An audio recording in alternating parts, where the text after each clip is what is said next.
Assalamualaikum warahmatullahi wabarakatuh. Bismillah, alhamdulillah, wassalatu wassalamu ala rasulillah, amma ba'd. Anak-anak yang berbahagia, generasi milenial yang tercinta. Di zaman sekarang banyak pelajar yang belajar namun belum tahu akan eksistensi keberkahan ilmu. Belajar hanya dianggap sebagai proses pencarian ilmu pengetahuan semata, padahal jauh di dalamnya adalah proses pembentukan kepribadian manusia. Oleh sebab itu, marilah kita kaji bersama Ta'limul Muta'alim menuju generasi bermartabat. Mencari ilmu adalah perintah Allah sebagaimana hadis Nabi, Talabul ilmi fardhatun ala kulli muslimin wa muslimatin, yang artinya mencari ilmu itu adalah wajib bagi setiap muslim laki-laki maupun muslim perempuan. Anak-anakku yang berbahagia, mengapa manusia wajib menuntut ilmu? Yang pertama, menuntut ilmu adalah perintah Allah karena manusia ditugaskan di muka bumi ini adalah sebagai khalifah. Sebagaimana yang Allah firmankan dalam surat Al-Baqarah ayat 30 yang berbunyi, Bismillahirrahmanirrahim. Wa il qala rabbuka lil malaikati inni ja'ilun fil ardi khalifah qalu ataj'alu fiha may yufsidu fiha wa yasfiku ad-dima wa nahnu nusabbihu bihamdika wa nuqaddisu lak. Qala inni a'lamu ma la ta'lamun. Yang artinya, dan ingatlah ketika Tuhanmu berfirman kepada malaikat, sesungguhnya aku hendak menjadikan khalifah di muka bumi ini. Lalu mereka berkata, mengapa engkau hendak menjadikan khalifah di muka bumi ini orang-orang yang membuat kerusakan padanya dan menumpahkan darah? Padahal kami senantiasa bertasbih dengan memuji engkau dan mensucikan engkau ya Rabb. Lalu Tuhan berkata, sesungguhnya aku mengetahui apa yang tidak kamu ketahui. Yang kedua, Allah akan meninggikan derajat orang yang memiliki ilmu, sebagaimana yang Allah janjikan dalam Al-Mujadalah ayat 11, Ya ayyuhalladzina amanu idza qila lakum tafassahu fil majalisi fafsahu yafsahillahu lakum wa idza qila inshuzu fansuzu yarfa'illahu alladzina amanu minkum walladzina utul ilma darajat. Yang pada dasarnya Allah akan meninggikan orang-orang yang beriman dan berilmu di antara kamu beberapa derajat. Anak-anak yang berbahagia, generasi milenial yang tercinta. Selanjutnya, dengan menuntut ilmu akan membantumu meraih kesuksesan dunia, terlebih kesuksesan di akhirat. Hadis Nabi mengatakan, Man arada dunya fa'alaihi bil ilmi wa man arada al-akhirati fa'alaihi bil ilmi wa man aradahuma fa'alaihi bil ilmi. Barang siapa yang menginginkan kehidupan dunia, maka ia harus dengan ilmu. Barang siapa yang menginginkan kehidupan akhirat, maka ia pun harus dengan ilmu. Dan barang siapa yang menginginkan keduanya, maka ia pun harus dengan ilmu. Ilmu bisa kamu investasikan sebagai amal jariyahmu, karena hadis Nabi mengatakan, Idza mata banu Adam inqata 'amaluhu illa min thalathin, shadaqatin jariyatin wa 'ilmin yuntafa'u bihi wa waladin salihun yad'u lahu. Yang artinya, jika anak Adam meninggal maka terputus amalnya kecuali dari 3 perkara: sedekah jariyah, ilmu yang bermanfaat, dan anak soleh yang berdoa baginya. Yang kelima, orang berilmu takut kepada Allah, karena ia semakin tahu kemahabesaran Allah dengan melihat ciptaan Allah dan atas kuasa Allah sebagai sumber dari segala sumber. Allah berfirman dalam surat Al-Fatir yang intinya, sesungguhnya yang takut kepada Allah di antara hamba-hambanya hanyalah ulama. Sesungguhnya Allah Maha Perkasa lagi Maha Pengampun. Selanjutnya, orang berilmu akan dimudahkan jalannya menuju ke surga. Sebagaimana hadis Nabi, Man salaka tariqan yaltamisu fihi ilman sahalallahu lahu tariqan ilal jannah. Selanjutnya, menuntun kepada akhlak yang baik. Karena di dalam ilmu mengandung ajaran-ajaran budi pekerti. Sebagaimana diutusnya Rasulullah ke muka bumi ini, innama bu'istu liutammima makarimal akhlak. Anak-anakku yang berbahagia, ahli ilmu itu lebih utama daripada ahli ibadah. Hal ini diibaratkan oleh Rasul laksana bulan purnama di malam Badar dan bintang-bintang di sekitarnya. Orang yang ahli ilmu, ibadahnya jauh dihitung oleh Allah daripada ahli ibadah. Karena ibadah yang dilakukan oleh ahli ilmu telah memenuhi syarat dan aturan. Selanjutnya, orang yang berilmu itu akan berpikir positif. Dia tidak akan mudah terpengaruh oleh tipu daya. Dia tidak akan mudah terpengaruh oleh hal yang negatif. Dan selanjutnya, orang yang berilmu itu akan mampu memperbaiki nasib dirinya dan termasuk juga nasib orang lain dan masyarakatnya. Ia akan mampu meningkatkan karir dan lain sebagainya yang tentunya akan menjadi lebih baik. Pendidikan adalah tiket ke masa depan. Dan selanjutnya, kita akan lebih dihargai jika kita memiliki ilmu. Anak-anakku yang berbahagia, lihatlah contoh-contoh teladan mereka. Kiai Haji Ahmad Dahlan, Hadratus Syekh Hashim Asy'ari, dan selanjutnya adalah B.J. Habibie yang mereka dikenal hingga sekarang karena keilmuan mereka. Marilah kita contoh mereka dengan semakin memperbanyak ilmu. Yang selanjutnya, orang berilmu itu akan menghilangkan kesombongan, karena yang sombong itu adalah orang-orang yang berilmu tetapi tidak mengetahui bahwa ilmu itu adalah milik Allah dan dari Allah. Karena kesombongan adalah tipu daya iblis.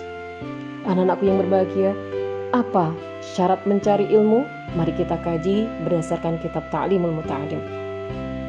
Ala la tanalul ilma illa bisittatin sa'umbika amma jumu'iha bibayani dhuka'in wa hirsin wastibarin wa bughatin wa irsyadi ustadhin wa tuli zamani. Anak-anak yang berbahagia, syarat mencari ilmu itu ada 6. Yang pertama cerdas, yang kedua ada kemauan, yang ketiga harus dengan sabar, yang keempat harus ada biaya, yang kelima harus dengan petunjuk guru, dan yang keenam memiliki waktu.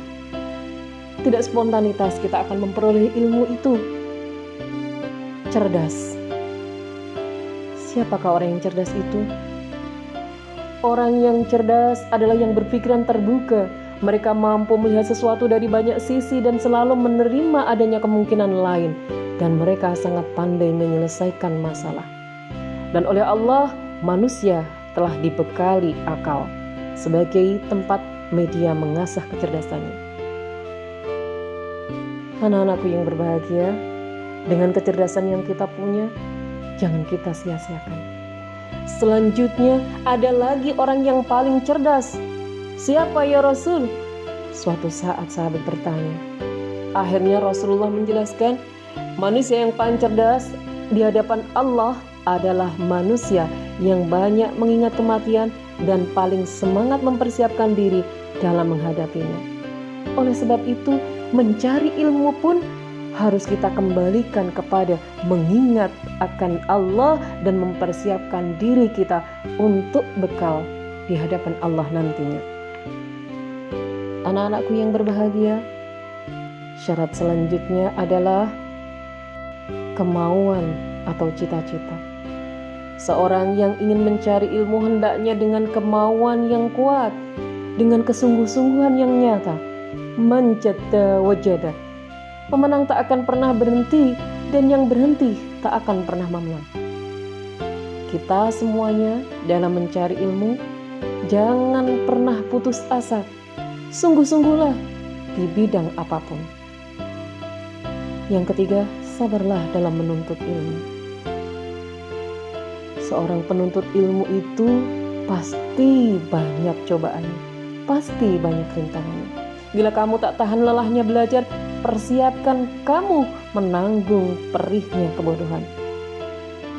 Sabar dalam menuntut ilmu, karena orang yang menuntut ilmu itu terlalu banyak di kanan kirinya uji coba, musibah, masalah yang datang menghampiri. Tetapi ketika kamu benar-benar sabar dalam menuntut ilmu, teruskan perjuanganmu untuk menuntut ilmu. Jangan kau lihat di kanan kirimu, karena jalanmu adalah ke depan. Yang selanjutnya adanya bekal atau biaya dalam menuntut ilmu. Pepatah Jawa mengatakan, jer basuki mawabil. Kesuksesan perlu pengorbanan. Maka jangan sesali apa yang kamu keluarkan dari menuntut ilmu. Kelima adalah petunjuk guru. Dalam belajar, tak mungkin kita belajar tanpa bimbingan guru. Dengan bimbingan guru, kita menjadi tahu sesuatu yang tidak pernah kita tahu sebelumnya. Yang terakhir, harus memiliki waktu.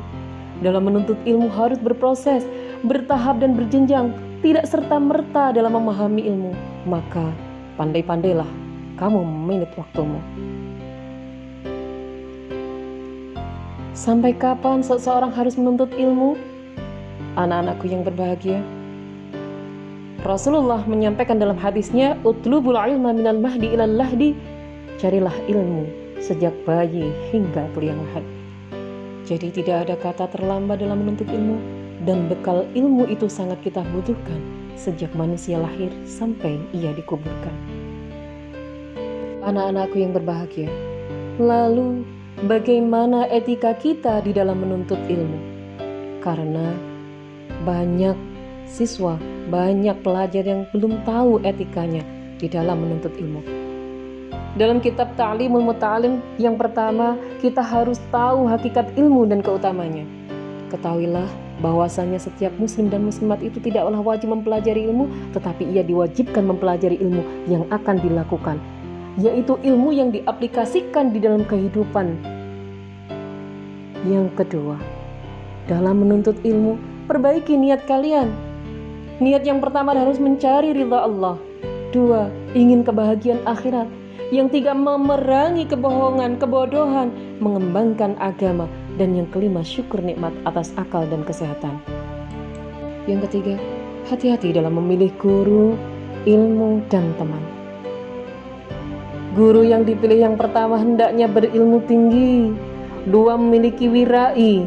Yang ketiga, berusia matang atau lebih tua.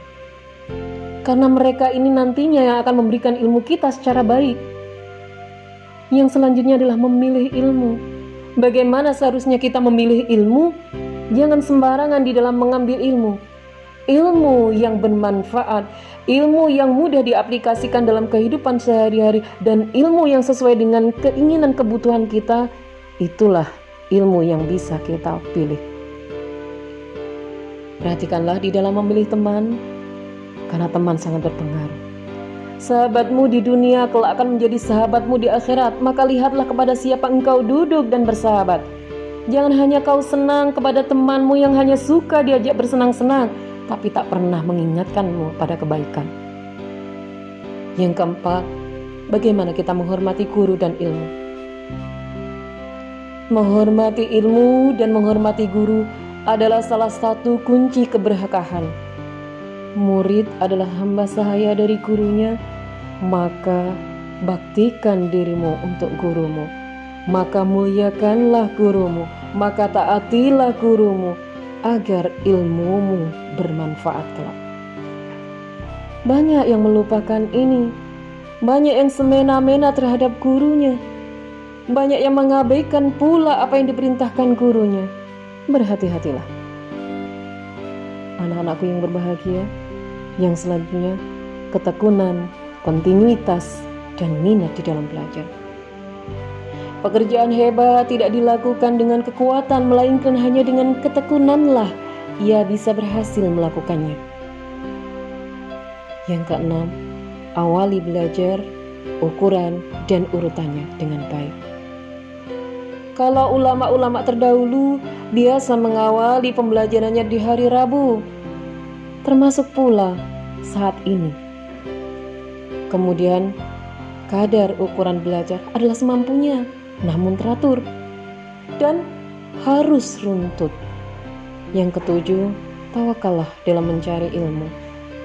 Orang yang menuntut ilmu wajib bertawakal. Dia tidak boleh kemudian putus asa dan berburuk sangka terhadap apa yang diberikan oleh Allah kepadanya.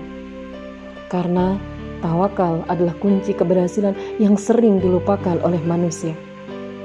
Yang kedelapan, waktu yang dapat menghasilkan ilmu, maka carilah. Kapan itu? Saat masih muda, di waktu-waktu sahur atau waktu menjelang subuh, dan waktu antara maghrib dan isya. Menyia-nyiakan waktu setiap hari adalah pemborosan hidup. Nah, sudahkah kamu mengatur waktu belajarmu? Yang kesembilan, kelembutan hati dalam menerima nasihat dan menasihati. Tanda ilmu yang berhasil adalah lemah lembut dalam menasihati dan menerima nasihat itu sendiri. Yang kesepuluh, mencari keutamaan ilmu. Sebaiknya orang yang menuntut ilmu itu mencari manfaatnya ilmu di setiap waktu sampai ia menemukan keistimewaan dan kesempurnaan ilmu itu.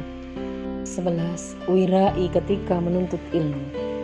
Semakin wirai dalam menuntut ilmu, maka ilmunya akan lebih bermanfaat dan belajarnya lebih mudah, serta faedahnya pun lebih banyak. Apa saja yang termasuk perbuatan wirai? Yang pertama, jangan terlalu banyak makan, jangan terlalu banyak tidur, jangan banyak bicara yang tidak bermanfaat, jangan makan jajan pasar, jangan banyak riba, jauhi maksiat, duduk dalam keadaan kiblat, tidak meremehkan adab sunnah, banyak membaca salawat dan khusyuklah di dalam salat. Yang selanjutnya, menghindari perkara yang bisa menjadikan hafalanmu lupa. Jauhi maksiat, maka hafalanmu akan kuat, karena semakin banyak maksiat yang kita lakukan, hafalan kita semakin hilang. Contohnya adalah ketika kamu pacaran. Tanpa pacar aku akan taat dan aku akan semakin kuat. Ini jadikan prinsip dalam hidupmu, wahai anakku. Hal yang dapat mempermudah datangnya rizki dan menghambatnya, maka lakukanlah. Bangun pagi, tulis dengan tulisan yang indah, bermukalah ceria, berbicara dengan perkataan yang baik, rajinlah salat duha, sedekah, bacalah surat waqiah, baca salawat, lakukan salat sunnah fajar, salat fardu berjamaah. Kemudian laksanakan itu setiap hari. Anak-anakku yang berbahagia, bagaimana adab kita terhadap guru?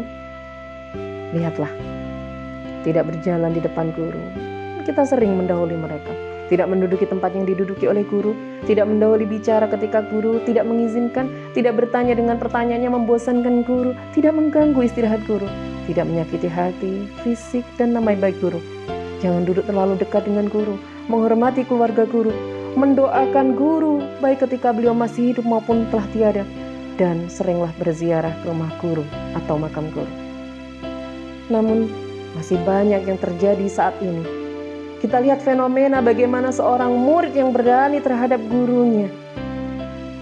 Ada guru yang dianiaya oleh siswa dan kemudian dilaporkan ke kepolisian karena apa? Karena guru berani menegur siswa. Dan apa? Orang tua tidak terima.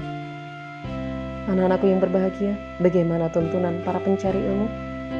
Biasakan bangun malam untuk salat malam. Jagalah wudhu kalian.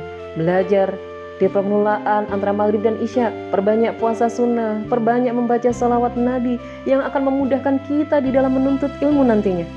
Hal ini sudah biasa kita lakukan. Maka carilah berkahnya ilmu dengan cara-cara yang diajarkan oleh para ulama terdahulu. Untuk kalian generasi milenial tercinta, bantinglah otak untuk mencari ilmu sebanyak-banyaknya untuk mengupas isi dunia ini dengan ilmu. Tuntutlah ilmu di saat kamu miskin, ia akan menjadi hartamu. Di saat kamu kaya, ia akan menjadi perhiasanmu. Kemudian ilmu itu lebih baik daripada harta.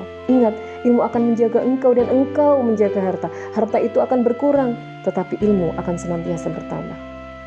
Dahulukan adab, baru ilmu. Orang beradab sudah pasti berilmu, tapi orang berilmu belum tentu beradab. Biar ilmu kamu sedikit, asalkan adab menggunung ini jadikan prioritas kamu. Jangan hanya buta mencari ilmu semata, tapi adabmu tidak ada. Murid yang baik selalu ingat akan gurunya. Sebagaimana Gus Dur katakan, semakin tinggi ilmu seseorang, maka akan semakin besar rasa toleransinya, karena dia tidak akan sering menghujat orang lain. Anak-anakku, marilah kita bermunajat, mohon ridha Allah. Bismillahirrahmanirrahim. Allahumma inni as'aluka ilman nafi'an wa amalan mutaqabbalan wa rizqan thayyiban. Ya Allah, sungguh aku memohon kepadamu ilmu yang bermanfaat, amal yang diterima, dan rizki yang baik. Walhamdulillahirabbil alamin. Anak-anakku yang berbahagia, bagaimana pendapat kalian jika terjadi hal yang seperti ini? Demikian yang bisa Ibu sampaikan. Semoga ada hikmahnya, dan marilah kita menjadi generasi milenial yang bermartabat. Wassalamualaikum warahmatullahi wabarakatuh.